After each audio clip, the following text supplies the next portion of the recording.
Washington से आ रही रिपोर्टों के अनुसार डोनाल्ड ट्रंप ईरान द्वारा पेश किए गए नए प्रस्तावों से संतुष्ट नहीं हैं।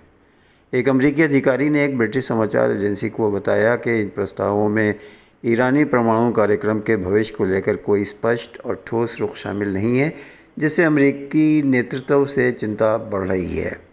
रिपोर्टों के अनुसार ईरान ने पाकिस्तान के माध्यम से अमेरिका तक अपने प्रस्ताव पहुंचाए हैं, जिनमें शुरू में युद्ध विराम और बाद में स्थायी युद्ध विराम का आश्वासन शामिल है। साथ ही तेहरान ने होर्मुज़ को खोलने की शर्त अमेरिकी प्रतिबंधों को हटाने पर रखी है। ईरान के रुख के अनुसार यदि इन शर्तों को पूरा किया जाता है तो परमाणु कार्यक्रम पर बातचीत संभव हो सकती है, लेकिन इसके लिए अमेरिका को शांतिपूर्ण उद्देश्यों के लिए यूरेनियम संवर्धन के अधिकार को मान्यता देना होगी। दूसरी ओर राष्ट्रपति ट्रंप ने स्पष्ट रूप से कहा कि जब तक ईरान परमाणु हथियारों से जुड़ी अपनी महत्वाकांक्षाओं को नहीं छोड़ता तब तक बातचीत का कोई अर्थ नहीं है। उन्होंने व्यंग्यात्मक लहजे में ये भी कहा कि यदि ईरान चाहे तो वो हमसे सीधे संपर्क कर सकता है, क्योंकि हमारी फ़ोन लाइनें सुरक्षित हैं। द अटलांटिक का दावा है कि पेंटागन शायद अमेरिकी राष्ट्रपति डोनाल्ड ट्रंप को ईरान युद्ध की पूरी और सही तस्वीर नहीं दिखा रहा है।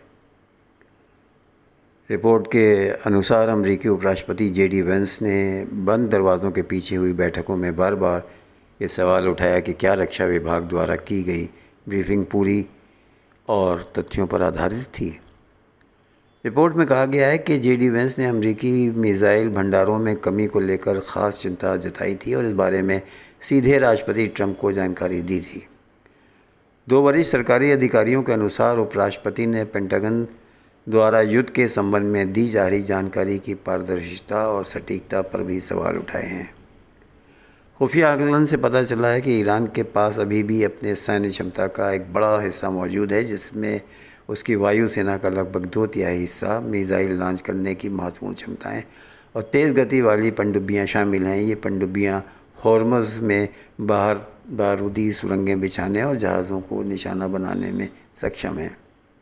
इसके अलावा रिपोर्ट में यह भी दावा किया गया है कि संघर्ष विराम के बाद ईरान के लगभग 50% मिसाइल लॉन्चर फिर से सक्रिय हो गए हैं और रोज़ाना आधार पर और भी सिस्टम सक्रिय किए जा रहे हैं, जिससे इस क्षेत्र में सुरक्षा संबंधी चिंताएं बढ़ रही हैं। अमेरिकी पत्रिका ने सूत्रों का हवाला देते हुए ये भी लिखा है कि रक्षा सचिव पेंट हेक्सेट की ब्रीफिंग का तरीक़ा राष्ट्रपति ट्रंप की पसंद के अनुरूप है।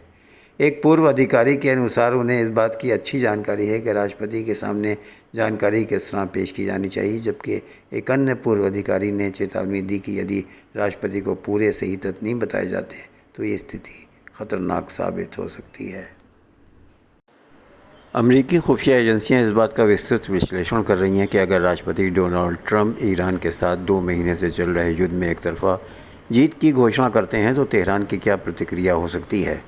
इस मामले से परिचित सूत्रों के अनुसार ये विश्लेषण उक्त रैंकिंग अधिकारियों के निर्देशों पर किया जा रहा है।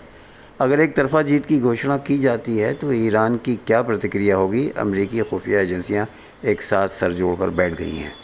अरब मीडिया के अनुसार सूत्रों का कहना है कि अमेरिकी प्रशासन इस संभावना पर भी विचार कर रहा है कि अगर युद्ध अचानक कम कर दिया जाता है तो इसके राजनीतिक प्रभाव क्या होंगे, विशेषकर ऐसे समय में जब ये संघर्ष व्हाइट हाउस के लिए आंतरिक दबाव का स्रोत बनता जा रहा है और आगामी मध्यावधि चुनाव को भी प्रभावित कर सकता है।